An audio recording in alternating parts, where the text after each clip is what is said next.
présence en moi devient réelle, que ta présence en moi devienne papa. Je veux une autre dimension de toi. La dimension du toucher, la dimension du gloire, la dimension de puissance. Je la veux, je la désire tout au profond de moi, je la veux. La dimension du toucher, la dimension de gloire, la dimension de puissance. Je la veux, je la désire tout au plus fond de moi. Je la veux.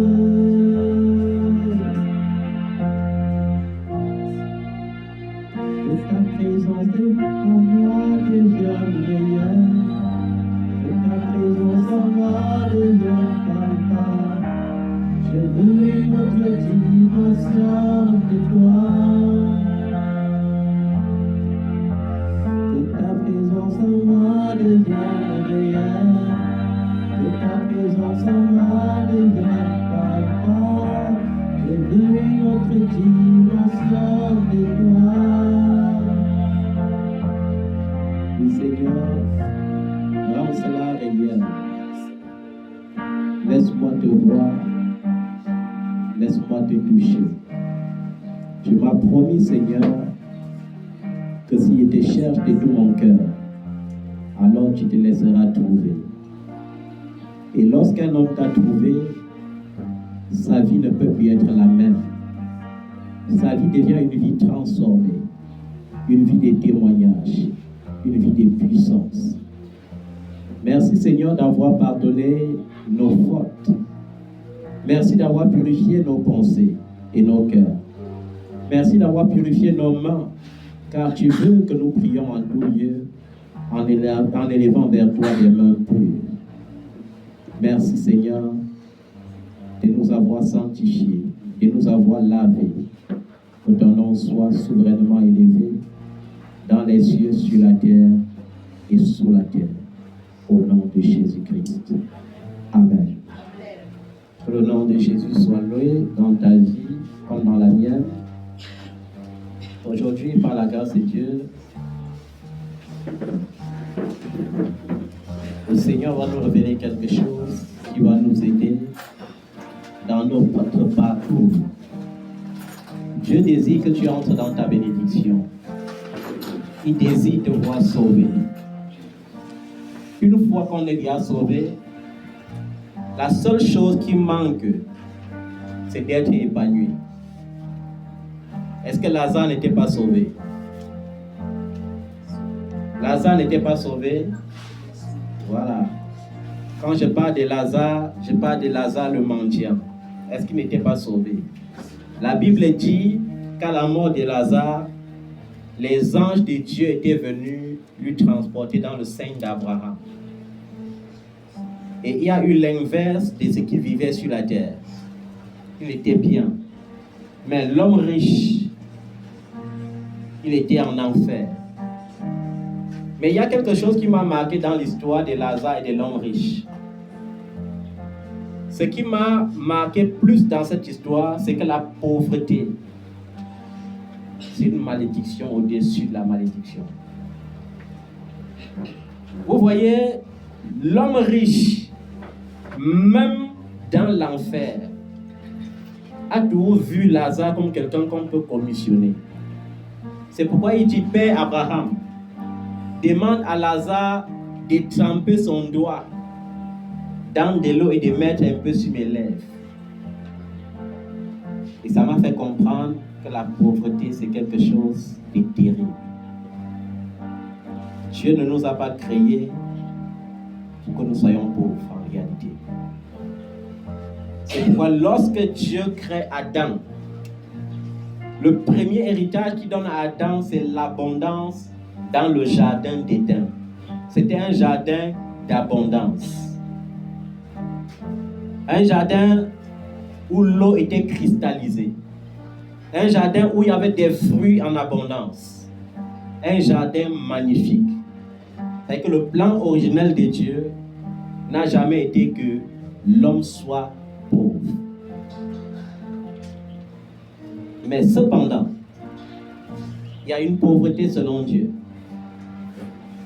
On peut tout avoir, mais jamais en excès. Est-ce que c'est une pauvreté? Si tu as tout, en dehors de l'excès, est-ce que tu es pauvre? C'est pourquoi la Bible dit, contentez-vous de ce que vous avez. Se contenter de ce qu'on a, est-ce qu'on peut se contenter de ce qu'on n'a pas? Parce qu'il y a certains chrétiens qui prêchent une évangile des pauvretés. Ils te disent que le contentement signifie qu'il faut accepter la pauvreté. La pauvreté selon Dieu, Dieu a créé le premier homme. Il lui a donné une habitation sûre. Ça veut dire que même s'il était limité, il avait tout. Vrai ou faux? Maintenant, s'il doit me contenter de la misère, est-ce que ça vient de Dieu? Si on me contenter de l'échec, est-ce que ça vient de Dieu? Je veux attirer ton attention sur quelque chose ce matin, avant d'entrer dans l'enseignement que le Seigneur m'a confié. Je rentre sur l'histoire de Lazare. Pour que tu comprennes que Lazare aimait Dieu de tout son cœur. Lazare servait Dieu de tout son cœur. Lazare faisait ce qui était bien et de tout son cœur. Mais sauf que Lazare avait oublié quelque chose que certains chrétiens oublient encore. Le diable veut que tu te contentes chaque jour et dit, c'est la volonté de Dieu. Ou bien tout ce que Dieu fait est bon. C'est ce que nous disons au quotidien, non? Face à l'échec, qu'est-ce qu'on dit? Tout ce que Dieu fait est bon. Certains échecs ne sont jamais programmés par Dieu. Si l'échec arrive dans ta vie programmé par Dieu, alors tout ce que Dieu fait est bon. Mais si l'échec arrive dans ta vie par manque de discernement ou de sagesse, où est Dieu dedans? Il n'y a pas Dieu dans tout ce que nous faisons. Un enfant de Dieu qui dit tout ce que Dieu est bon, tout ce que Dieu fait est bon, est un enfant de Dieu qui s'assure que Dieu est réellement au centre de sa vie, au centre de ses décisions, au centre de tout ce qu'il entreprend. Est-ce que vous comprenez ça? Une fois qu'on est sauvé, on va veiller à son bien-être. Ce n'est pas Dieu qui le fera à ta place. Bon, l'œuvre de la croix a payé le prix, non? L'œuvre de la croix est accomplie, n'est-ce pas? Vrai ou faux? Nous disons Jésus a payé le prix, non? Bon, ceux qui font une année entière sans tomber malade, levez la main. Ils sont où? Non, je parle de la maladie, c'est la maladie. Tous ceux qui font toute une année sans tomber malade, levez les mains. Le rhume, c'est une maladie. La grippe, c'est une maladie. Le palu, c'est une maladie. Qui sont ceux qui font toute une année sans tomber malade? Bon, je vais demander autrement, parce qu'on parle de l'hospitalisation. Pour vous, la maladie, c'est l'hospitalisation, non? Qui n'a pas été hospitalisé depuis 5 ans ici? Ok, ils sont nombreux. Pourquoi? Vous n'étiez pas malade. Je vais vous dire comment les riches vivent. Le riche, s'il a une migraine, il appelle le médecin de la famille. Vrai ou faux? Toi, tu n'appelles pas le médecin, pourquoi? Voilà. C'est que c'est une maladie terrible. Le manque de moyens est une maladie terrible. Une fois qu'on est sauvé, une fois qu'on a lu dans la Bible qu'on est héritier de Dieu, et co-héritier de Christ. Et qu'on a hérité de tout ce qui a été créé avec le Christ. Et qu'on manque de tout. C'est terrible et c'est une nuance. Bon, Jésus a tout payé à la croix, n'est-ce pas? Qui sont les mamans dans cette salle? Qui avait accouché sans douleur ici?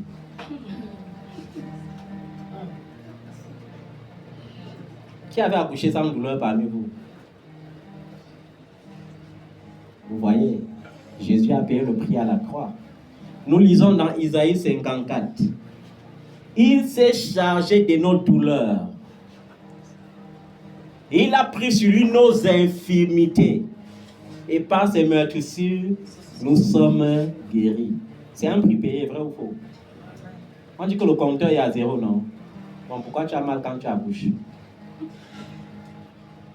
Pourquoi tu tombes malade? Puis terrible encore, pourquoi tu meurs? Pourquoi tu vas mourir?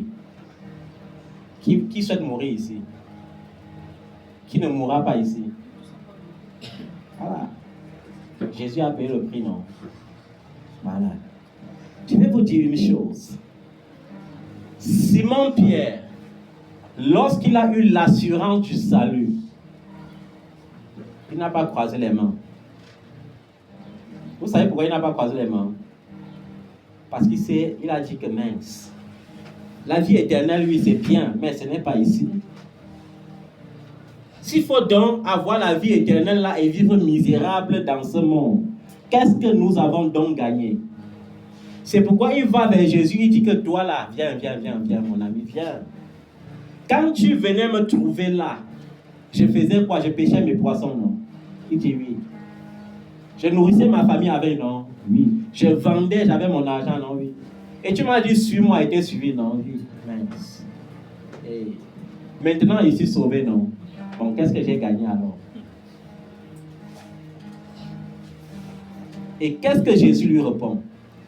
Et il n'y a personne qui ayant abandonné ses biens, sa famille, ses amis pour me suivre, ne recevra au centuple. On n'a pas dit au ciel.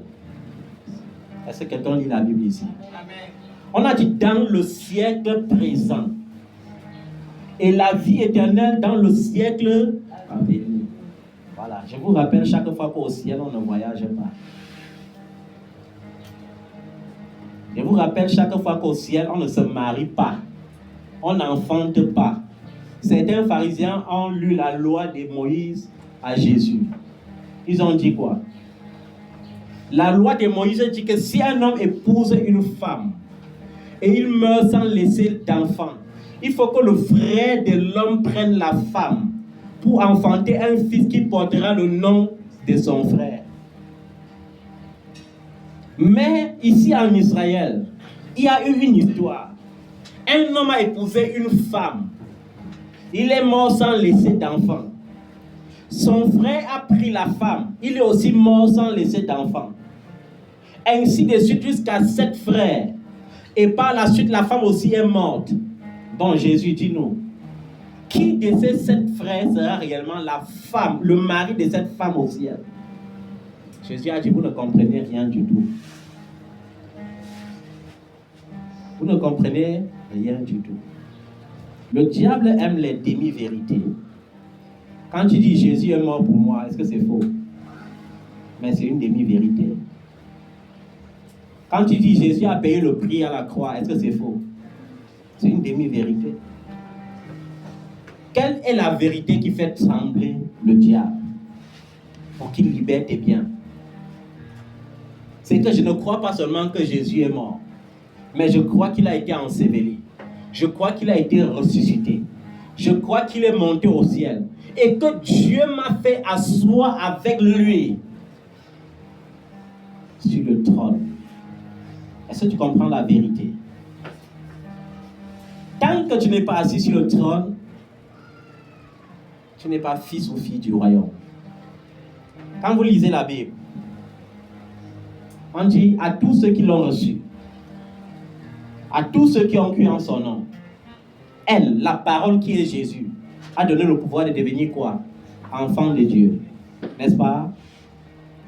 Est-ce qu'un enfant là, un enfant peut appartenir à tout le monde, vrai ou faux? Tout le monde peut adopter un enfant, non? Mais est-ce qu'on peut adopter un fils ou une fille? Un fils, on engendre. La question est celle-ci, es-tu engendré en Christ? Es-tu engendré? Tu penses que quand tu dis au diable, je suis enfant de Dieu, ça le fait trembler? Est-ce que ça le fait trembler? Mais est-ce que le diable peut toucher à un fils ou à une fille de Dieu? Quand vous lisez le livre des Corinthiens, la Bible dit quoi?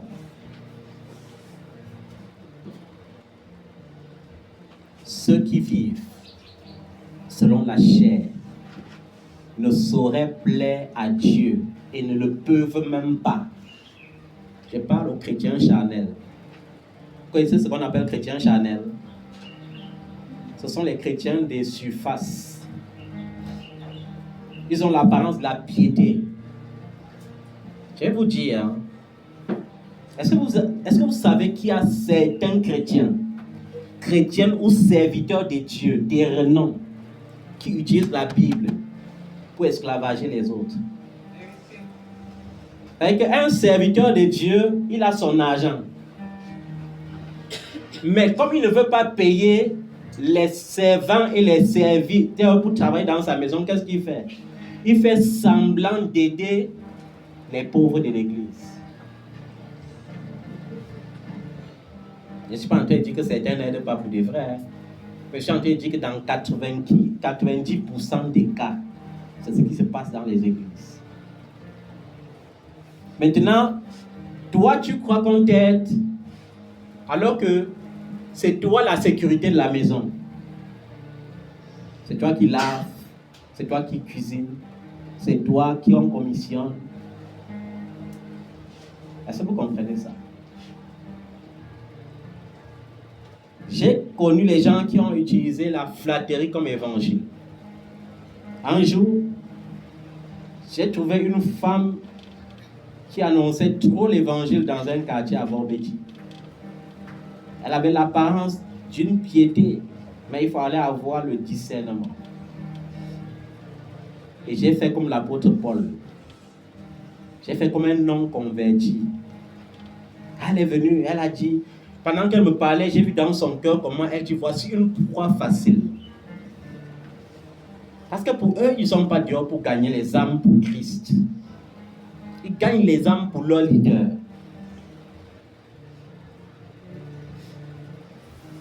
Et elle parlait tellement comme un ange. Comme on dit, ayant l'apparence de la piété, mais régnant ce qui en fait la force. Vêtus en vêtements de brebis, mais au fond sont des loups ravisseurs. Et les gens du quartier étaient étonnés que je l'écoutais tellement. Et elle m'a dit, je te donne rendez-vous demain. Tu vois, tu es sauvé, pas comme ces gens-ci qui refusent le salut. Je te donne rendez-vous demain. À 6h moins au Carrefour Mec, je lui ai dit, je serai présent. Et le lendemain, ayant prié, je suis allé au rendez-vous. Elle m'a amené vers Colbison. On est arrivé, on s'est engagé dans la broussaille. Ça veut dire qu'il y avait seulement une piste comme ça, avec la broussaille de deux côtés. Vous savez, quand on a l'Esprit de Dieu, à un moment donné, on n'a plus peur de ce qui peut tuer la chair. Un autre à ma place a dit que la main, c'est m'amène où comme ça?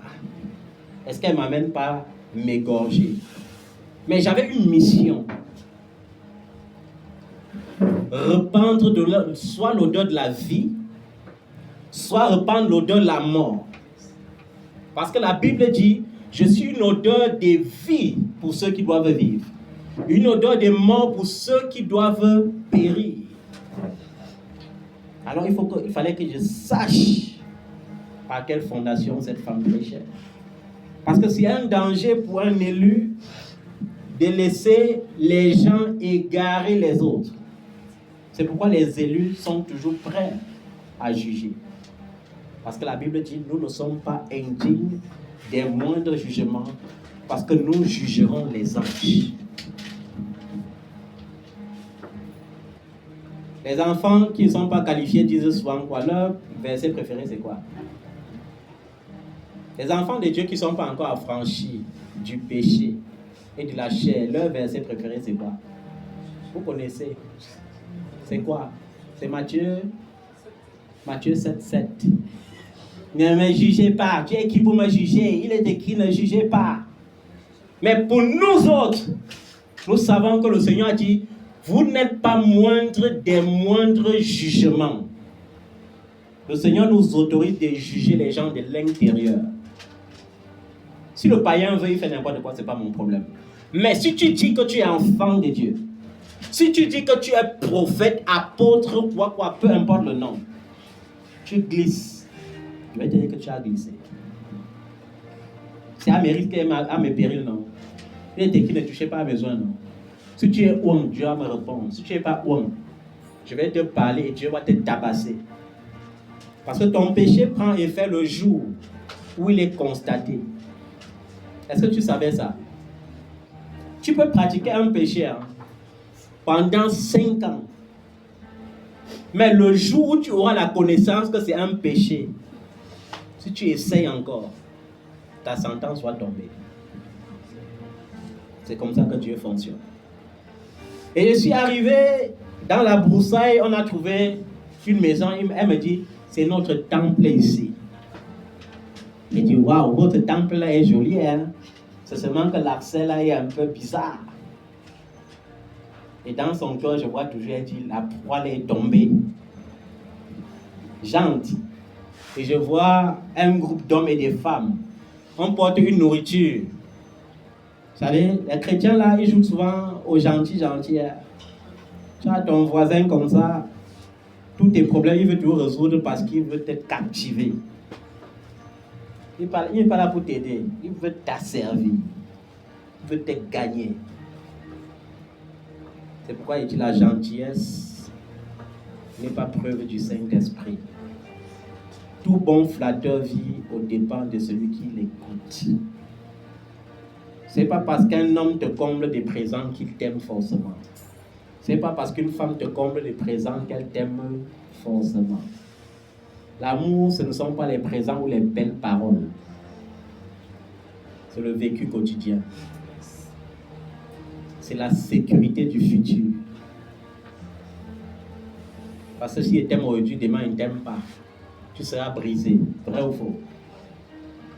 C'est pourquoi même le mariage, c'est la bonne compagnie. Il faut choisir la bonne compagnie de la vieillesse.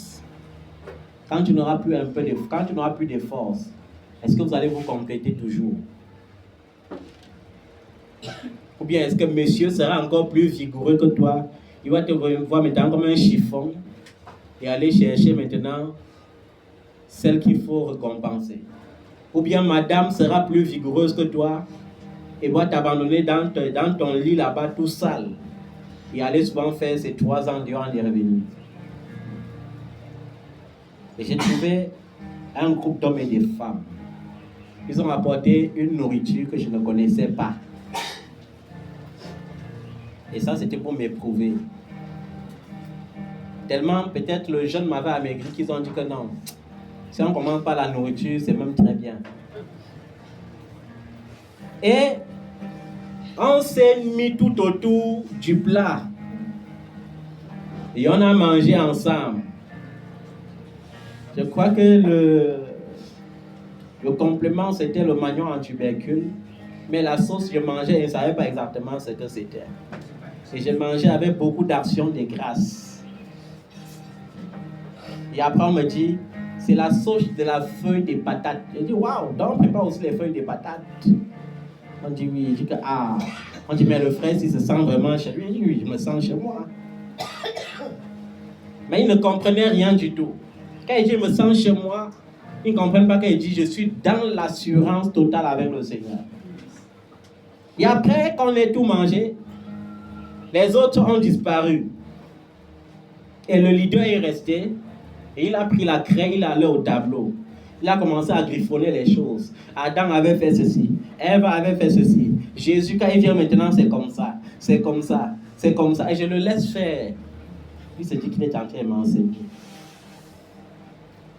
Quand il finit maintenant, il me dit que frère, maintenant, est-ce qu'on peut aller dans les eaux? Il dit, quelle eau? Il dit, non, il y a notre eau là-bas derrière qu'on baptise les gens dedans. Hein. L'autre jour, on a amené l'autre ici, il était boiteux. Dès qu'il est entré dedans, quand il est sorti, il était guéri. Il dit comme ça. Ah, donc tu veux que j'aille te baptiser? Tu es aussi malade. Ça veut dire qu'il commence à comprendre que quelque chose ne va pas. Il commence à comprendre que la proie là peut me manger moi-même.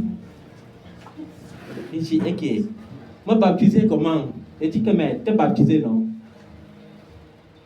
Mais me baptiser comment? Eh, mais tu as parlé de Jésus, non? Il faut que j'aille te baptiser en son nom. Il dit que,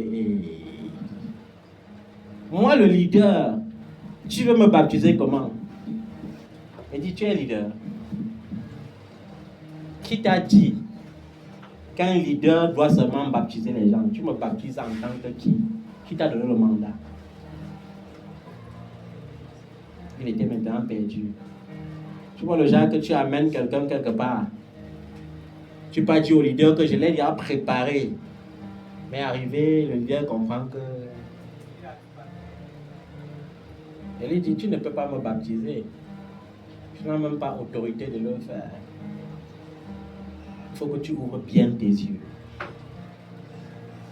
Et il sent que non, ça ne va pas. Et il me supplie de partir. Et je me tourne, je pars. Et pendant que je pars, je dis, Seigneur, je tape la poussière de mes pieds. Et pendant que je tape la poussière de mes pieds, je ne veux plus voir cette cabane où on égare tes enfants ici au Cameroun. Et c'était la sentence. Une odeur de vie pour ceux qui doivent vivre. Et une année, comme j'aimais toujours balader ma fille Flore partout, un autre m'a invité à Borbeti. Je suis allé là-bas pour rendre ministère. Quand je monte sur son hôtel, je sens qu'il y a le serpent dans leur maison. Je dis, mais Seigneur, pourquoi il y a le serpent dans cette maison? Pourtant, on parle de Jésus ici. Il me dit, tu ne sais pas que le père de celui-là qui t'a invité est un marabout? Je dis, mais Seigneur, il est marabout et il vit où? Dans la même maison, c'est... Je rends moi ministère tranquillement. À la fin, je lui dis, mais...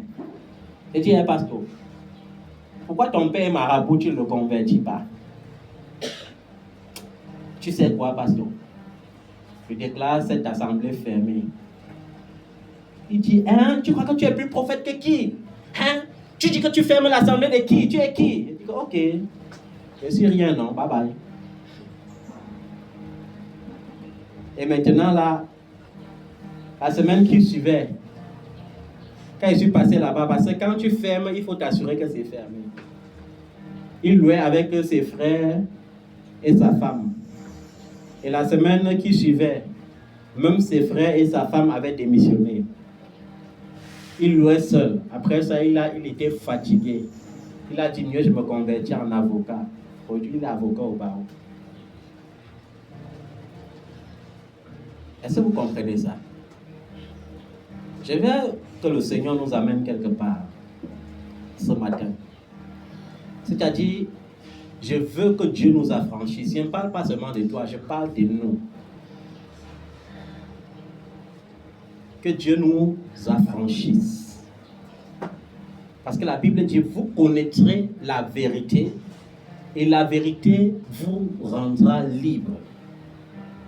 Et dans Jean 6, 38, qu'est-ce qu'il dit? Si donc le Fils vous affranchit, alors vous serez réellement libre. Je veux que tu lises avec moi 1 Jean chapitre 4, verset 17, avec beaucoup d'attention ce matin.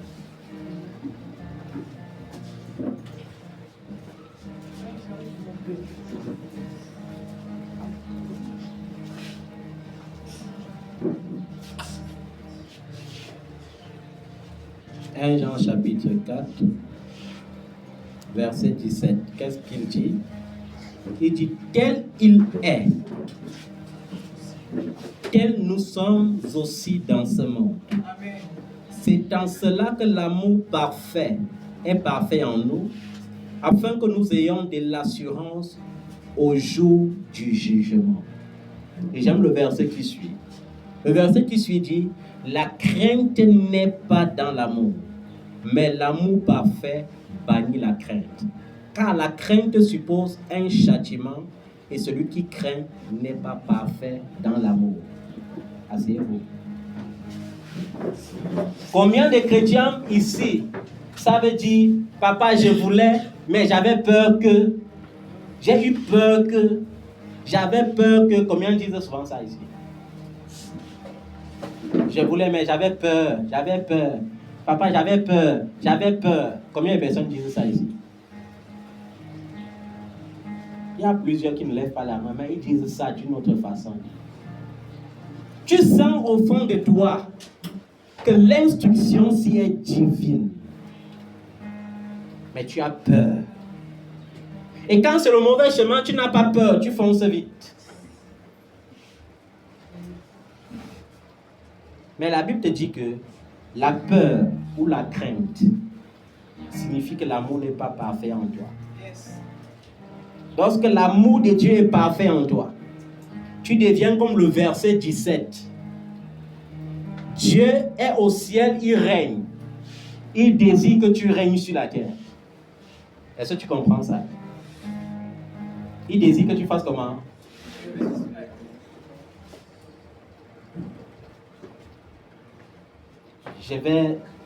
Quand je vais avoir l'argent, ça c'est la pensée de certains. Quand je vais avoir l'argent, quand je serai enceinte, je vais me faire suivre par les grands spécialistes. On va m'injecter les médicaments qui font que la femme accouche sans douleur. Vous avez vu vos ambitions là?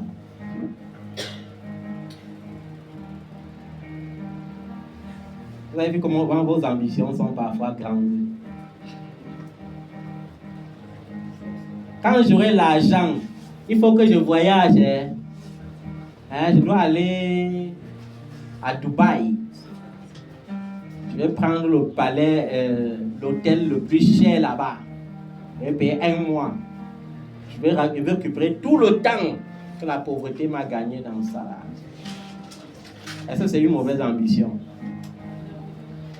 C'est une mauvaise ambition. Mais si tu as besoin de l'argent rien que pour ça, ça veut dire que tu es riche pour rien. Ça veut dire que tu es riche pour rien. En fait, pourquoi je ramène tout cela à table? Pour que tu comprennes que tu as le choix. À chaque fois que tu es sauvé, tu as le choix. Soit dis chaque jour que c'est la volonté de Dieu, tout ce que Dieu fait est bon. Et continuer dans ta misère, comme Lazare. Soit sorti de ça. Soit fait comment? David a dit, j'ai vu, j'ai grandi, j'ai vieilli, et je n'ai jamais vu le juste mendier son pain. Pourquoi tu veux mendier? Pourquoi tu veux imiter Lazare? Tout ce que Dieu fait est bon. Tu échoues 1 fois, 2 fois, 3 fois, tout ce que Dieu fait est bon.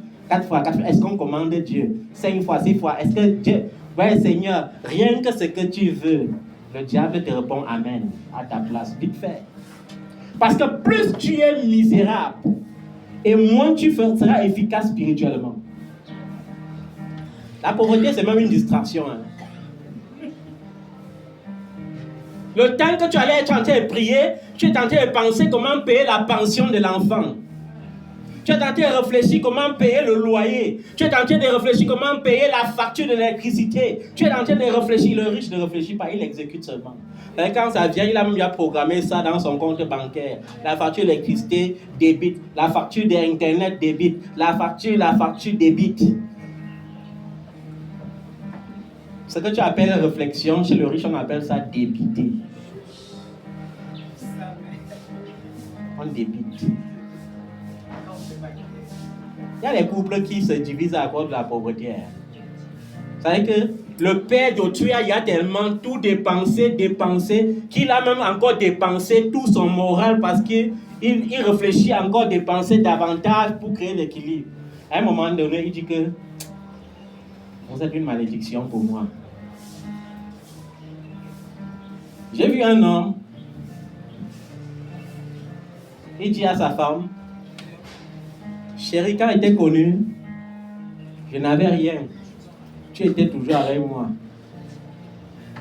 Il est accidenté sur son lit. Il dit, chérie, quand il était connu, je n'avais rien. Tu es resté quand même. Après ça là, quand j'ai eu mon emploi, qu'on payait mal là, tu étais toujours là.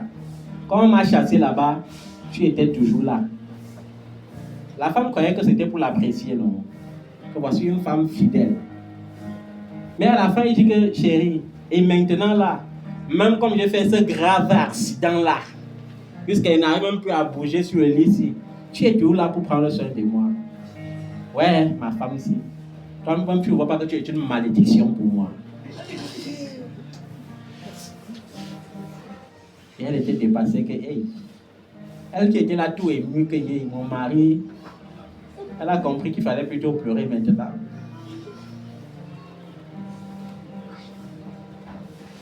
Tu as le choix une fois sauvé. Et pourquoi je veux parler de ça? Pour que tu comprennes. On va rentrer bibliquement pour comprendre cela. Chaque personne de nous, même si nous sommes nés de Dieu par la foi en Jésus-Christ, nous sommes nés de la chair au travers d'une femme et d'un homme, qui étaient aussi nés d'un homme et d'une femme. Et dans chaque famille, il y avait des entités. Dans chaque famille, il y a ce qu'on appelle les entités. Il y a des familles où tu montes, où tu descends, il n'y aura pas de déception. Toutes les femmes seront seulement les prostituées. Même dans le mariage, elle va tout faire la prostitution. Ce n'est pas parce qu'elle veut, c'est une malédiction.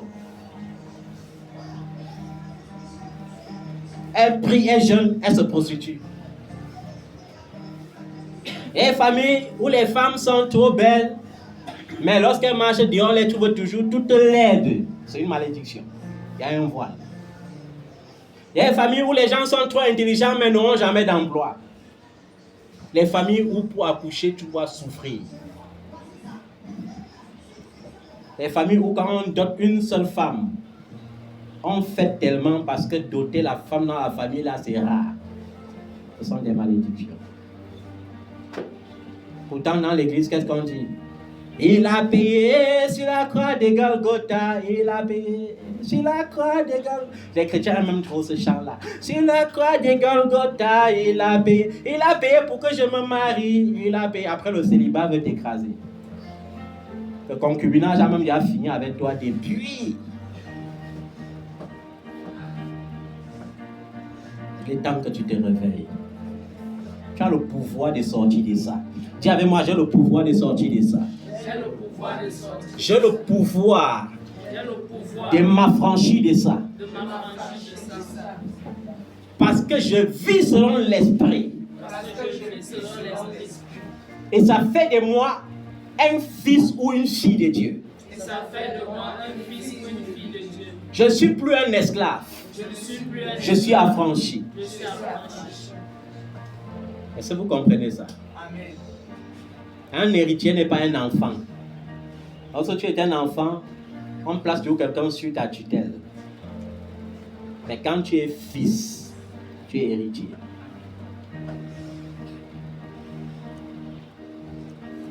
Rentrons dans la Bible. Que le Seigneur nous étonne encore. Alléluia. Rentrons dans notre jeunesse. Notre Père spirituel à tous ceux qui. J'aime un Père spirituel. Notre Père spirituel, le Père spirituel de tous les chrétiens, c'est qui? C'est Abraham. C'est pourquoi on va tous se référer à un Abraham. Parce que c'est Abraham qui a été béni. Quand Dieu rencontre Abraham, il lui dit quoi? J'étais béni. Alléluia.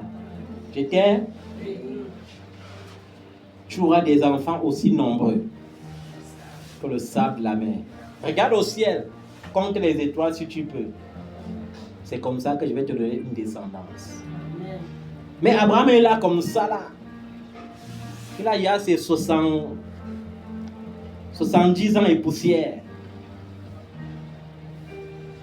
Sarah est là dans ses 60 ans. Monoposé plus. Et Dieu lui dit quand même ça.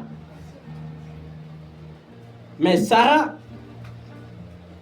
lorsqu'elle a dans les 85 ans, elle dit à Abraham que toi et ton Dieu là, vous voulez y déranger.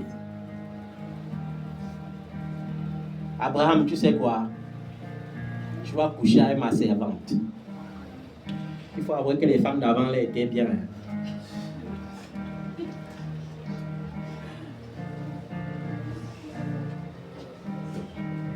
Ma servante Agar est belle, elle est jeune. Tu vas coucher avec elle. Mais pose-toi la question, pourquoi quand Abraham accepte, Agar tombe seulement enceinte? Elle attendait ça.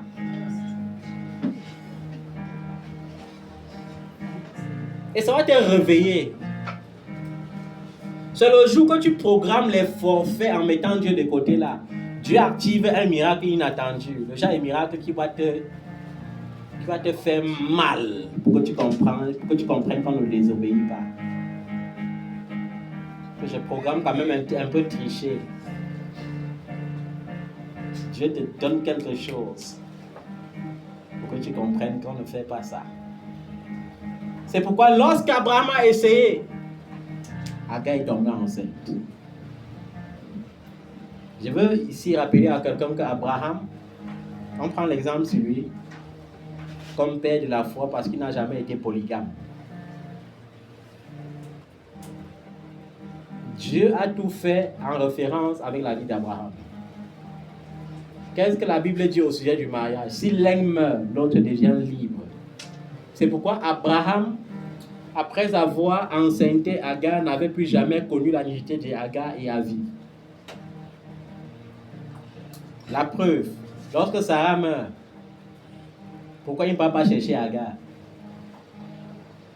Ce n'est que lorsque Sarah meurt, qu'Abraham va maintenant prendre Ketura. Et la Bible dit même qu'il prend Ketura plutôt comme concubine.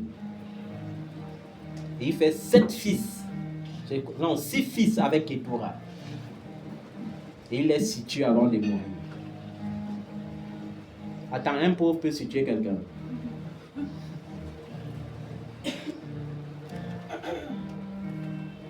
Si c'est possible, tu me dis non. Moi, je crois aux choses extraordinaires. Mais la pauvreté n'est pas une chose extraordinaire.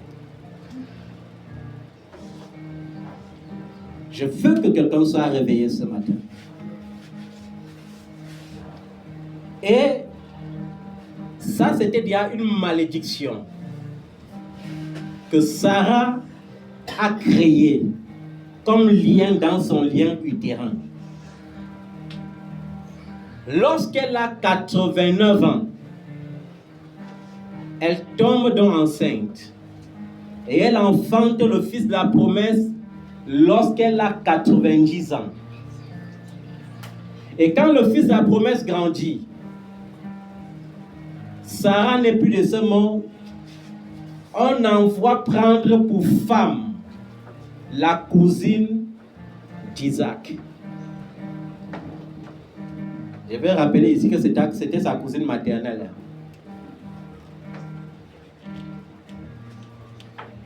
Rebecca. Et quand Rebecca vient, elle vient avec le lien de stérilité familiale que la famille de Sarah avait déjà. Ça veut dire que le gars d'autrui s'est marié, il avait 30 ans. 10 ans après, il dit que, okay, depuis 10 ans que je suis avec la jeune femme, elle était belle pour rien. Et il se souvient de ses origines. Il dit, okay, ma mère m'avait enfanté. Oh là là. Et la Bible dit quoi? Dans Genèse 16, verset 3. Que Isaac constata que sa femme Rebecca était stérile. Mais qu'est-ce qu'il fait? Il part chercher les potions. C'est Dieu qui a tout créé, non? C'est le verset favori des chrétiens qui aiment beaucoup de potions maintenant. Est-ce qu'il dit que les potions, Dieu a interdit? Est-ce que c'est faux que Dieu a créé les arbres? Mais il dit que le premier recours, ce n'est pas d'abord les écorces. Le premier recours, c'est de faire comme Isaac. La Bible dit, et il pria l'Éternel qui guérit sa femme.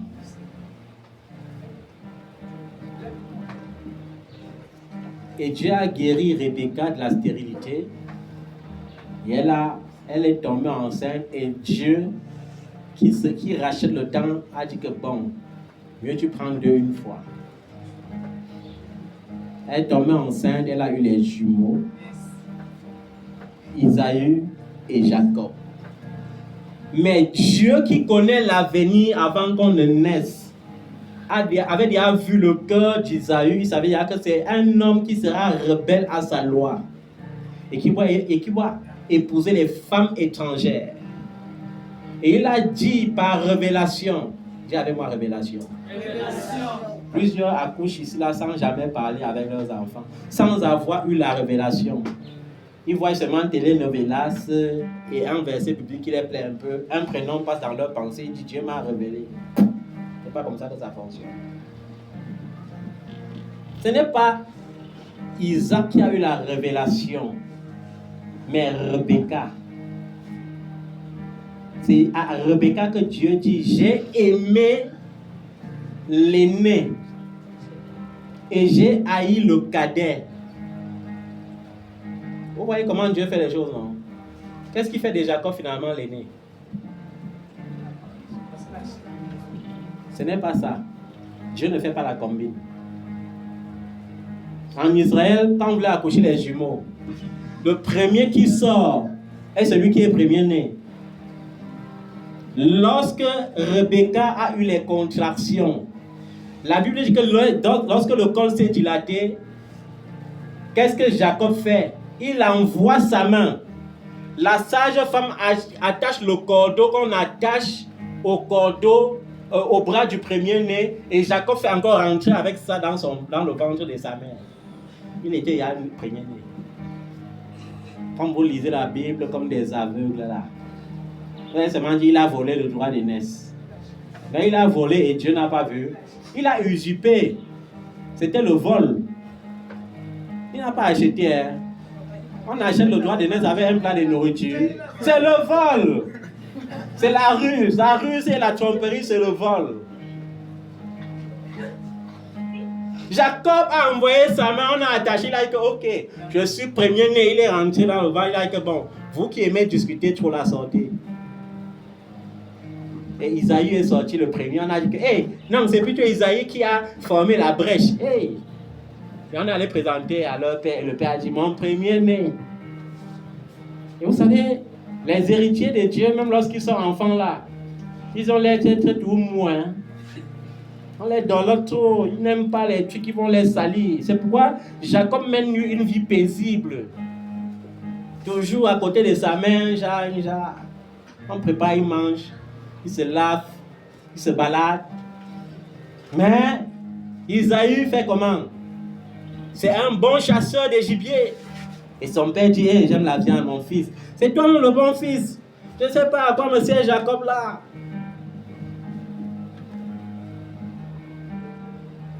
Est-ce que c'était faux? Même aujourd'hui, quand tu n'as rien, tu n'es rien. Vous savez qu'il y a certaines mamans que lorsque tu n'as rien là, tu n'es même pas digne d'être son enfant. La principale cause du rejet, c'est la pauvreté. Lorsque tu as l'argent, les gens aiment même ton Jésus là, sans que tu ne prêches même plus. Hein? Que Dieu t'accorde la grâce d'avoir de l'argent. Ça ne sera pas par ta force, ni par ton intelligence, mais parce que Dieu t'aura béni. Amen. Amen. Maintenant, les deux enfants sont nés, ils ont grandi. La même malédiction doit se perpétuer avec l'héritier. Jacob est désigné héritier. Son père le conseille de rentrer dans la famille de sa mère pour se protéger auprès de son oncle Laban. Il arrive là-bas, il choisit sa cousine Rachel comme fiancée. Et Laban joue double jeu. Vous savez, en Israël, le même jour où tu dotes ta femme, on fait le test de virginité. On vous enferme dans un endroit obscur. Et après, on contrôle. Au moment de fermer, comme c'est dans l'obscurité, Laban donne plutôt la grande sœur qui est Léa. Et Jacob passe la nuit avec. Et quand il se réveille le matin, il voit plutôt Léa. Il va vers son beau-père, il dit que mince. Comment tu me fais ça alors que tu sais que c'est Rachel que j'aime? Il lui répond aussi, dans ma coutume, les cadettes ne peuvent pas se marier avant les aînés. C'est pourquoi il a fallu que tu prennes d'abord Léa. Mais comme tu dis que tu aimes tout Rachel, il n'y a pas de problème, non? Tu avais déjà doté 7 ans. Tu vas encore doter 7 ans pour prendre Rachel. En attendant, tu peux quand même déjà la prendre pour femme. Il n'y a pas de problème, mais tu vas payer la dot 7 ans. Aujourd'hui, les chrétiens spirituels disaient quoi? On ne vend pas la femme. Non! Vous savez, la dot n'est que symbolique. Est-ce qu'on vend la femme? Mais on voit un homme qui a travaillé 14 ans d'ardeur pour doter ces 2 femmes. Tu peux évaluer un an à combien? Vous dépensez beaucoup d'argent pour faire les cérémonies à la mairie. Vous louez les salles à 5 millions pour épater les gens. Mais la dot même, là où Dieu trouve sa place, vous avez pris ça, vous avez mis sous votre spiritualité. Vous êtes assis sur ça. Vous avez sorti vos versets préférés.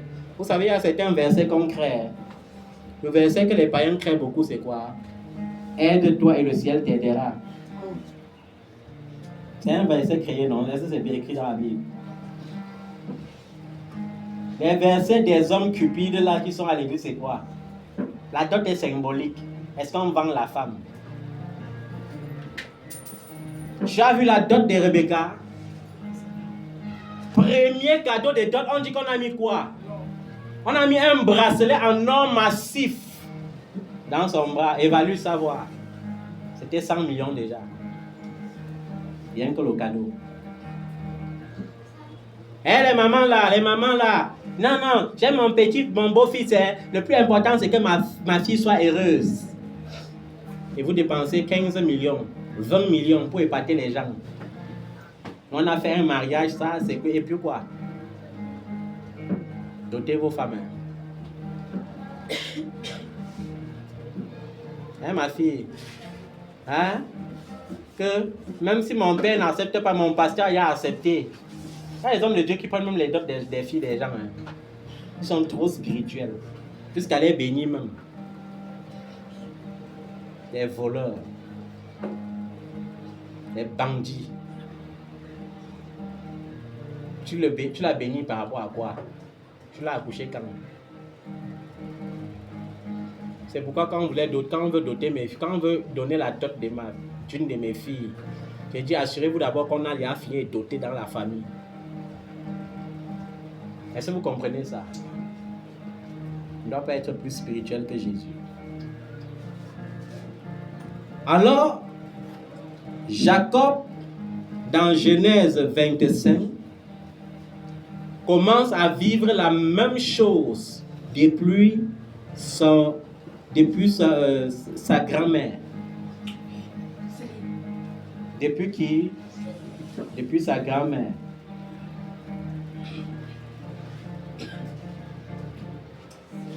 Vous savez que Sarah avait dit à son mari, couche avec qui?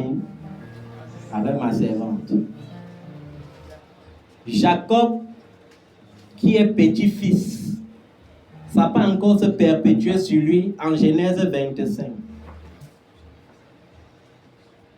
Rachel dit à sa servante, toi mon mari, tu vas coucher avec lui. ma servante. Et Léa aussi voit que ça a marché. Qu'est-ce qu'elle fait? Elle fait la même chose. Vous avez vu maintenant le pouvoir, la malédiction du cordon ombilical. La stérilité qui cause la débauche et qui peut encore devant causer la débauche. C'est pourquoi il t'est posé la question. Depuis que Jésus est mort pour toi à la croix là, quand tu tombes enceinte, tu as les nausées, non? Hein? Tu as les sautes d'humeur, non? Tu accouches avec douleur, non? Mais ça qu'il y a quelque chose qui ne va pas. C'est toi qu'on avait maudit.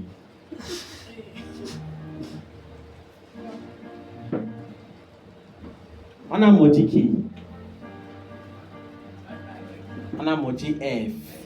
C'est avec beaucoup de douleur que tu vas enfanter. On a dit à Adam que quoi? Tu mangeras à la sueur de ton front. Vrai ou faux? Mais Jésus a payé le prix, vrai ou faux? C'est à toi d'accepter cela. Tu ne changes pas. Dieu te laisse avec. Quand Isaac a constaté le lien, il a fait comment? Il a prié. Toi, tu continues et dis c'est la volonté de Dieu, non? Tout ce que Dieu fait est bon.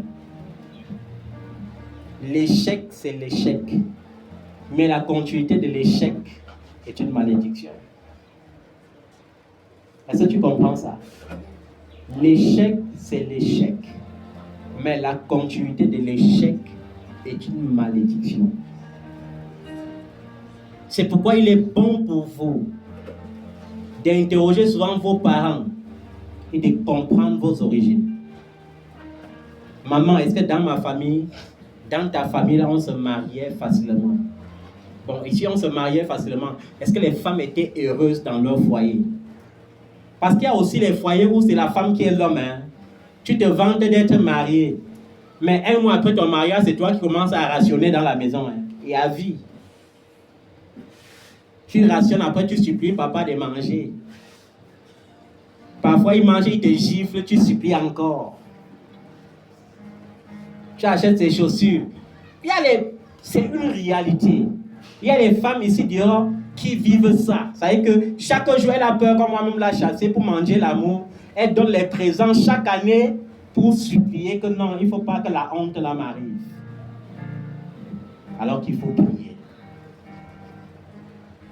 Il y a des gens qui ont été victimes dans leur foyer alors que c'était un lien qui venait de leur famille. Parce que le lien téléguide, c'est un peu comme quoi? Comme un monsieur qui épouse une femme qui est déjà dans le spirituel mariée avec un mari de nuit. Il sera heureux comment? Le mariage sera téléguidé parce que le mari de nuit est très jaloux. Ou bien une femme qui épouse un homme qui a déjà épousé dans le spirituel les sirènes des eaux. Ou bien une femme qui épouse un homme alors qu'elle a déjà enfanté au moins ses 10 enfants dans le royaume des ténèbres, sans même savoir. Il y a beaucoup de victimes à cause des liens. Je veux que tu cesses de dire souvent tout ce que Dieu fait est bon.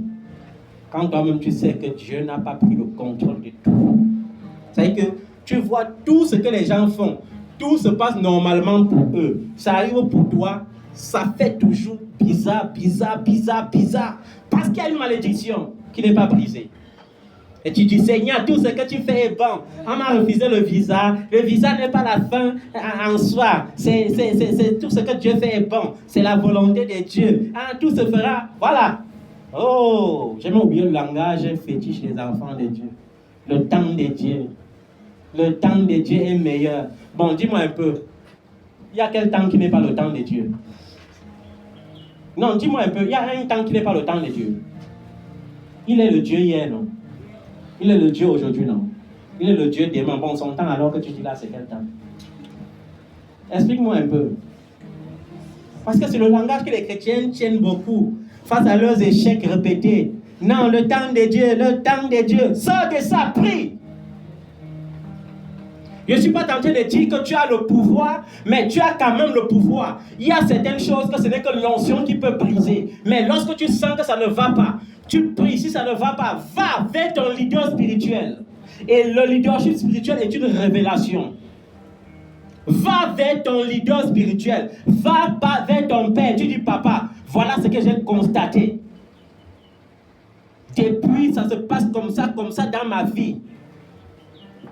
Il va prier, ça va changer. Les chrétiens aujourd'hui sont seulement fiers d'aller vite acheter le papa qui va briser ce qu'il ne peut même pas briser là. Il brise même les choses qu'il ne voit même pas. Il brise même ce qu'il ne connaît pas.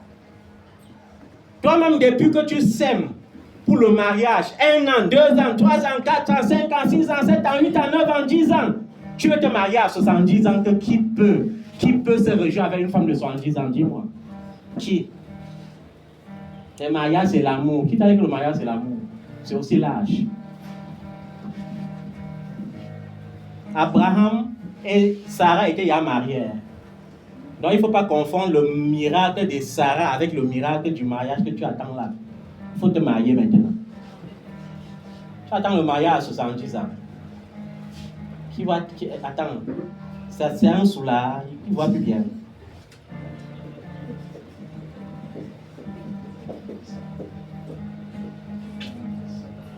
Excusez mon humeur. C'est que les chrétiens m'étonnent parfois. Non, tu sais le miracle de Sarah avait accouché à 90 ans. Non, je peux aussi me marier. Marie-toi d'abord. C'est pas au mariage que Sarah attendait à 90 ans, ma fille. Sarah s'est mariée, elle avait même 20 ans. Toi, tu es là, toi, à 40 ans, 50 ans, tu as dit, le miracle est Dieu, le Dieu des impossibilités. Après ça, maintenant, tu portes tes papiers quand tu as 55 ans. Tu vas trouver ta part des fils d'Ismaël en Afrique qui attendaient seulement une femme qui va lui permettre de voyager pour aller en Europe. Il ne va pas accepter le mariage là, comment? Comment tu peux doter l'argent à l'homme pour te doter avec? Donc tu es tellement ridicule. Dieu t'a créé princesse et tu te rends ridicule. Tu donnes l'argent à un homme pour te doter. Chérie, prends l'argent, offre-moi le cadeau avec. Oh, Seigneur, oh, Dieu. Les mendiants en amour là, soyez délivrés de ça. Dieu t'a créé pour être aimé, pour être valorisé. Tu n'as pas besoin de mendier là-haut. Ce sont les disqualifiés qui mangent l'amour. Qui supplient l'homme que aime-moi. Ou bien, tu n'es même pas assez. Vous savez, il y a même les gens qui ont déjà défini la manière dont on doit les aimer, non? Tu n'es même pas assez. Le procès d'intention, elle est tout dans ton cœur. Donc, toi, tu ne vois pas ton cœur, mais elle voit tout ton cœur. Et dans ton cœur, elle voit tout que tu ne l'aimes pas assez. Que Dieu vous délivre de ça. Amen.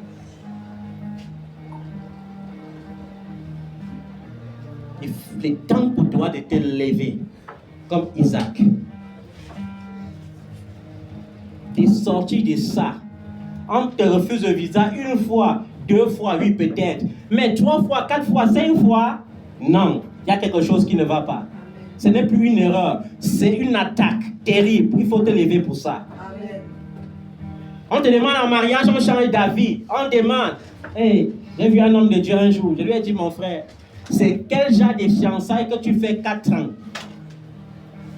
Et imaginez alors le genre de fiançailles qu'on faisait à la CMCI. Vous savez qu'à la CMCI, quand tu as été fiancé, vous ne vous rendez pas visite. Vous vous rencontrez dans les lieux publics. C'est que même pour avoir un bisou là. Et après ça, l'homme de Dieu dit, la femme de nuit, elle couche de nuit, elle dit, c'est normal. Tu as ta fiancée qui était toute belle. Elle a déjà rempli ta tête. Tu dors avec elle dans ton cerveau. Tu vas pas voir les couches de nuit comment? Et j'ai dit, homme de Dieu, il n'y a pas question d'homme de Dieu sur ça. Dans ta famille, va demander depuis 50 ans, personne ne s'est jamais marié. Il ne faut pas croire que comme tu es homme de Dieu là, être homme de Dieu veut dire que les liens sont brisés. Quoi? Être homme de Dieu, les liens sont brisés. Et si enfant de Dieu, amen, mais tu souffres pourquoi? Parce qu'il y a les liens. Tu as le pouvoir, soit de faire comme Lazare, de misérer toute ta vie. Mais je vais te dire une chose, même la misère peut te diriger en enfer. Tu sais ça? Qui est conscient de ça? C'est un peu comme un mariage scandaleux. Un mariage scandaleux là, tu peux entrer au ciel. Puisque la Bible dit, le soleil ne va pas se coucher sur ta colère, non. Chaque nuit vous bagarrez. Votre prière devient nulle. Voilà, entrer au ciel par quelle alchimie? Sors de ça au nom de Jésus. Amen. Qui veut sortir de ça? Va te mettre sur tes pieds. Toi, tu connais tes origines. Toi, tu connais ta famille. Tu dois sortir de ça. Ça ne sera pas le pouvoir de ta confession.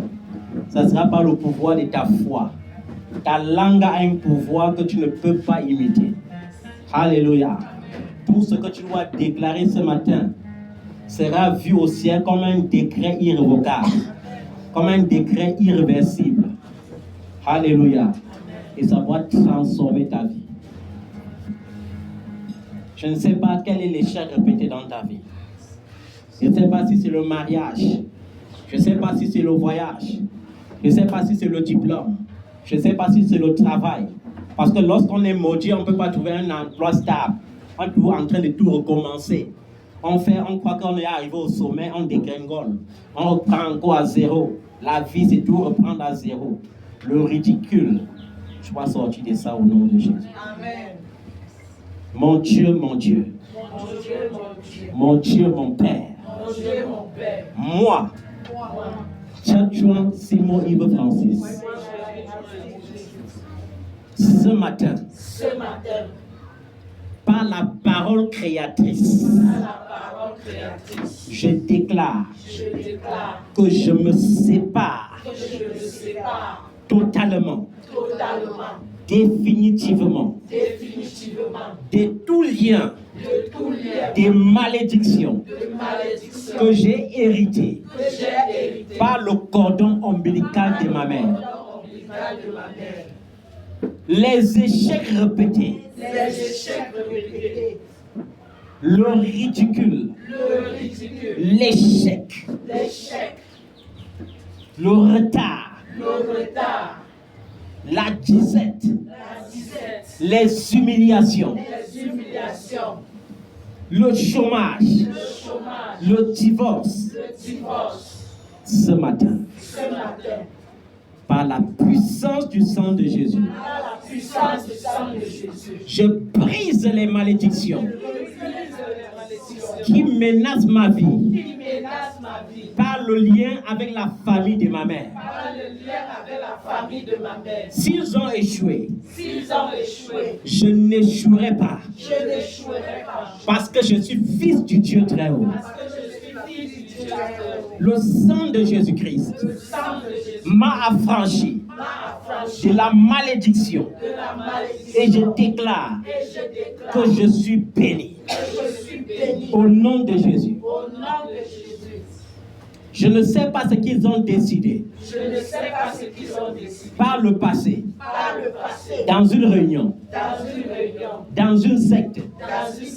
Dans une science occulte. Dans le ritualisme. Dans les pactes de sang. Dans les décrets maléfiques. Avec les esprits des forêts. Avec les esprits des eaux. Avec les esprits des cimetières. Avec les autels des crânes. Avec les autels des bois verts. Avec les autels de pierre. Mais ce matin, par le nom de Jésus, je brise ces décrets. Je brise ces décrets. Par le sang de Jésus, je me sépare de leurs autels. Je me sépare de leurs rituels. Je me sépare de leurs pactes. Au nom de Jésus. J'annonce dans ma vie J'annonce dans ma vie la stabilité la stabilité dans tous les domaines. dans tous les domaines. La stabilité maritale, La stabilité la stabilité sociale, la stabilité financière, la croissance financière, la croissance sociale, la croissance dans mes relations, la croissance dans mes projets. Par le nom de Jésus. Par le nom de Jésus. Par le nom de Jésus. À partir d'aujourd'hui, la gloire de Dieu, la gloire de Dieu se lèvera sur ma vie. La gloire de Dieu se lèvera sur ma vie.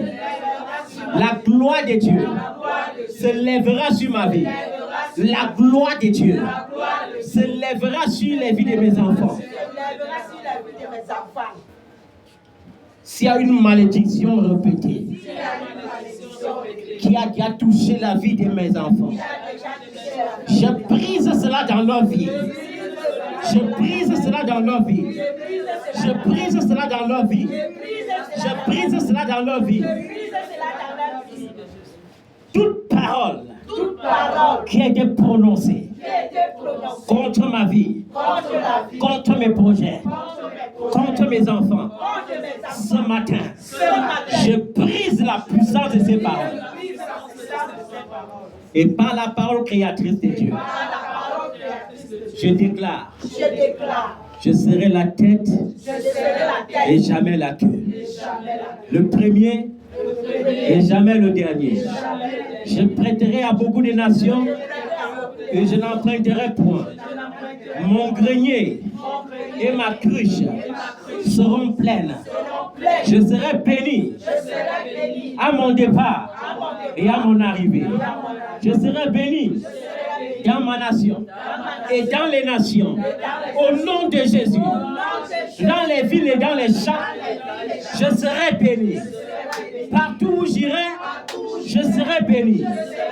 De la même manière que les anges avaient roulé la pierre sur le tombeau de Jésus, ce matin, je décrète toute pierre satanique posée sur ma vie soit roulée maintenant. Toute pierre satanique posée sur mon étoile soit roulée maintenant. Toute pierre satanique posée sur ma destinée soit roulée maintenant. Toute pierre satanique posée sur mes affaires soit ôtée maintenant. Toute pierre satanique posée sur mes finances, sur mes projets, soit roulée maintenant. Que le feu du Saint-Esprit détruise tout voile qui a été posé sur ma vie.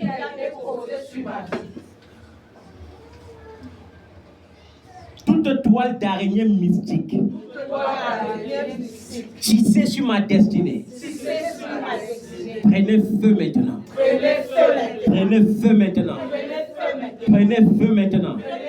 Je me déconnecte des sources d'eau de mon village. Toutes les sources d'eau du village de ma mère, toutes les rivières, toutes les sources, toutes les fleuves qui maintiennent ma destinée. Je me déconnecte de vous. Vomissez ma destinée. Vomissez ma destinée. Que l'ange de l'Éternel plonge dans les eaux. Et que les totems qui retiennent mes bénédictions vomissent et meurent. Vomissent et meurent. Vomissent et meurent. Vomissent et meurent. Vomissent et meurent. Au nom de Jésus. J'envoie le feu de Dieu dans ma famille. Que toutes les cases, tous les champs, toutes les terres soient visitées par le feu. L'incantation, la divination, l'envoûtement ne prospérera pas sur ma vie. S'il y a une tante quelque part, S'il y a une tante quelque part, un oncle quelque part, un oncle quelque part, qui a juré contre ma vie, qui a juré contre, qui a juré contre ma destinée, qui a juré contre ma ce matin, ce matin, par le pouvoir de la parole de Dieu, par le pouvoir de la parole de je Dieu, déclare, je déclare, je vais vivre ce que mon Dieu a prévu pour moi. je vais vivre ce que mon Dieu a prévu pour moi. Je brise l'esprit des retards. Je brise l'esprit, Je brise l'esprit des retards. je brise l'esprit, Je brise l'esprit des retards. Au nom de Jésus, au nom de Jésus. tout ce que les gens ont fait Tout ce que les gens ont pour ralentir ma vie, pour ralentir ma vie, pour détruire ma destinée, pour détruire ma destinée, par le feu, par le feu, je m'oppose à cela ce matin. pose cela Par le feu, par le feu. je décrète ma victoire sur mes adversaires. Tout sorcier qui ne se repentira pas est livré à la mort au nom de Jésus. Est livré à la mort au nom de Jésus. Tous les totems de ma famille, toute la sorcellerie de ma famille, qui retient prisonnier mon mariage, mes finances, mes exploits, au nom de Jésus, mes projets, ce matin, fou, totem familier, sorcellerie familiale, j'envoie le feu contre vous. Le feu contre vous. Le feu contre vous. J'entre en possession de mon héritage. Je brise la malédiction de la pauvreté et du manque financier dans ma vie. Que cette malédiction soit brisée. Que cette malédiction soit brisée. Que cette malédiction soit brisée. J'attaque tous les esprits qui s'attaquent à mes bienfaiteurs. J'attaque tous les esprits qui bloquent mes aides de destinée. Je vous envoie le feu ce matin. Je vous envoie le feu ce matin. Le feu au nom de Jésus. Le feu au nom de Jésus. Le feu au nom de Jésus. Le feu au nom de Jésus. Je brise la limitation. Je brise le retard. Je brise l'échec. Partout où j'étais bloqué, je déclare que je suis débloqué. Partout où mes affaires étaient bloquées, je déclare le déblocage. Le déblocage. Le déblocage. Le déblocage. Le déblocage. Le déblocage. Par le puissant nom de Jésus-Christ de Nazareth. Il a dit dans sa parole que s'il m'a franchi, alors je serai libre. C'est pourquoi je décrète, je proclame, je suis libre, libre, libre et libéré. Au nom de Jésus, je me marierai, je prospérerai, je travaillerai, je voyagerai. Au nom de Jésus. Réponds Amen avec foi. Amen. Et acclame le nom de Jésus. Acclame le nom de Jésus. Acclame le nom du roi des rois. Alléluia. Amen.